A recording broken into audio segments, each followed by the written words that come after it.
क्या पूरी दुनिया में टेस्ला की जगह टाटा का राज होगा?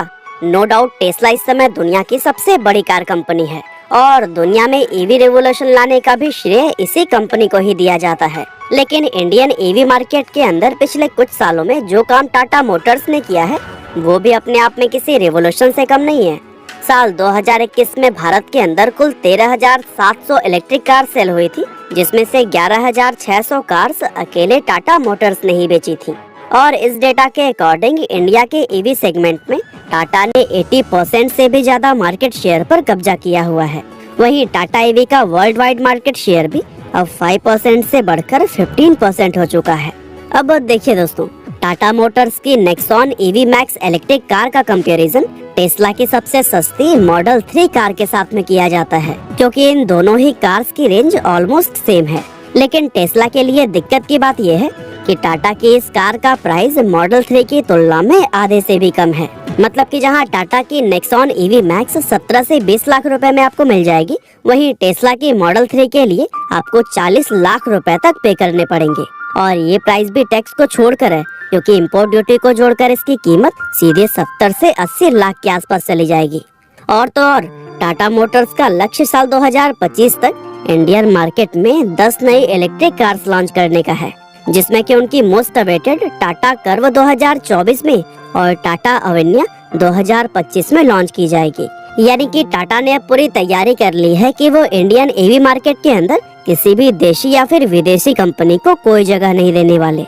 अब दोस्तों, ऐसे में सवाल ये उठता है कि एक तरफ जहां टेस्ला जैसी बड़ी कंपनी भी अपनी कार्स की कॉस्ट को कम नहीं कर पा रही, वहीं टाटा मोटर्स इतनी कम कीमत में इस तरह के शानदार और एडवांस इलेक्ट्रिक कार्स आखिर बना कैसे रही है, और इंडियन ईवी मार्केट में टाटा की इस जबरदस्त सक्सेस का राज क्या है। असल में दोस्तों, टाटा मोटर्स की इस सक्सेस के पीछे कोई एक नहीं बल्कि कई अलग अलग रीजंस हैं, और उसमें सबसे पहला रीजन है टाटा मोटर्स का समझदारी व पेशेंस के साथ इस मार्केट में एंटर करना। एक्चुअली जब भी कोई कार कंपनी ईवी सेगमेंट में एंटर करती है तो फिर उसे डिजाइन, रिसर्च और असेंबली लाइन से लेकर अपना पूरा मैन्युफैक्चरिंग सेटअप जीरो से बिल्ड करना पड़ता है। और इन सभी चीजों को एक बड़े लेवल पर करने के लिए बिलियंस ऑफ डॉलर्स खर्च हो जाते हैं।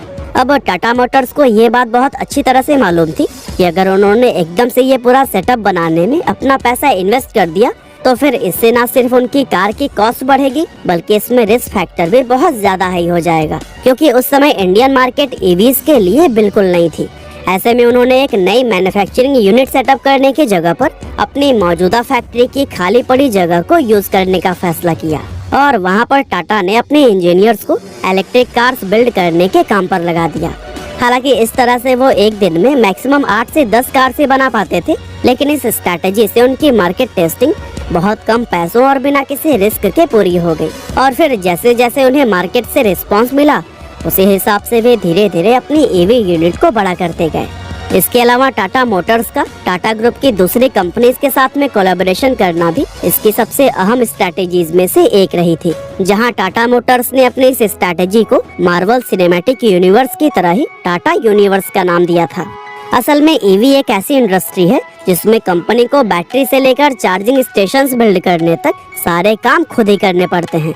अब चूंकि कोई भी कंपनी सभी कामों में एक्सपर्ट नहीं होती है, ऐसे में ये सब काम करने में न सिर्फ कंपनी का अच्छा खासा टाइम बर्बाद होता है, बल्कि इन सभी प्रोसेस में बहुत सारा एक्स्ट्रा पैसा भी खर्च हो जाता है।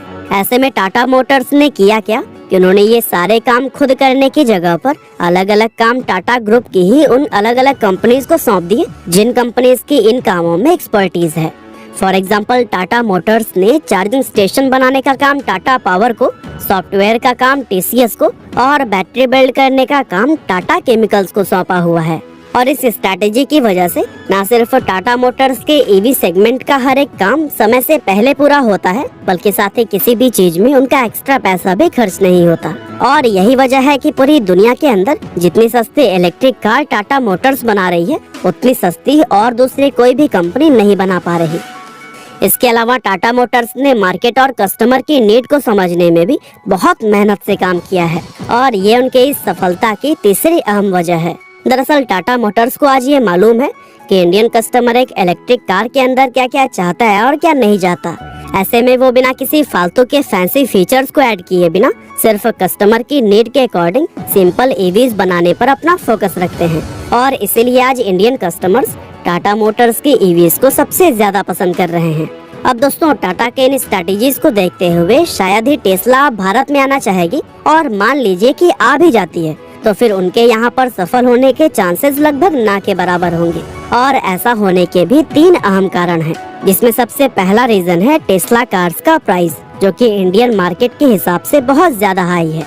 फॉर एग्जाम्पल, टेस्ला की सबसे सस्ती मॉडल 3 कार की भी अगर बात कर लें तो उसकी कीमत 40 लाख रुपए के करीब निकल कर आती है, और टैक्स लगने के बाद से इंडिया में इस कार की कीमत इससे भी डबल यानी कि 75 से 80 लाख रुपए के करीब हो जाएगी। अब ऐसे में कोई भी भारतीय कस्टमर भला डबल या ट्रिपल प्राइस चुकाकर एक ऐसी ईवी क्यों खरीदेगा जिसके बराबर की रेंज टाटा 17 से 20 लाख रुपए के ही कार्स में ऑफर कर रहा है। इसके अलावा टेस्ला का भारत में फेल होने का दूसरा रीजन है चार्जिंग स्टेशंस, जिन्हें कि इंडिया में बिल्ड करना किसी भी कंपनी के लिए एक बहुत बड़ा चैलेंज होगा। असल में हमारा भारत एक बहुत बड़ा देश है, जहां ईवीज के लिए चार्जिंग स्टेशंस बिल्ड करना हद से ज्यादा टाइम कंज्यूमिंग और हाई कॉस्ट प्रोसेस है। ऐसे में टेस्ला ही क्या, दुनिया के किसी भी कंपनी के लिए ये काम करना बहुत ज्यादा मुश्किल होगा। और दोस्तों, अंत में टेस्ला के फेल होने का रीजन है इंडिया के रोड्स और ट्रैफिक। असल में टेस्ला कार्स को अमेरिका के रोड्स और वहाँ के ट्रैफिक कंडीशन के हिसाब से बनाया गया है। अब हमारे इंडियन रोड्स अमेरिका के रोड्स से कितने अलग हैं, ये बात आपको बताने की जरूरत नहीं है। ऐसे में टेस्ला, जो कि खास तौर से अपने ऑटो पायलट मोड जैसे फीचर्स के लिए जानी जाती है, भारत में कोई भी कस्टमर इन फीचर्स का यूज नहीं कर पाएगा। और जब ये स्पेशल फीचर से किसी काम के नहीं होंगे तो भला कोई टेस्ला का कार क्यों खरीदेगा। अब वैसे भी टाटा के डेडिकेशन को देखते हुए तो लगता है कि टेस्ला के सामने ये नौबत आएगी ही नहीं, क्योंकि टेस्ला के इंडियन मार्केट में एंटर करने के चांसेस अब लगभग ना के बराबर नजर आते हैं। और हमारी भारतीय सरकार भी भारतीय कंपनियों को ही सपोर्ट करती हुई दिखाई दे रही है। बाकी हमारी आज की इस वीडियो में बस इतना ही था। यह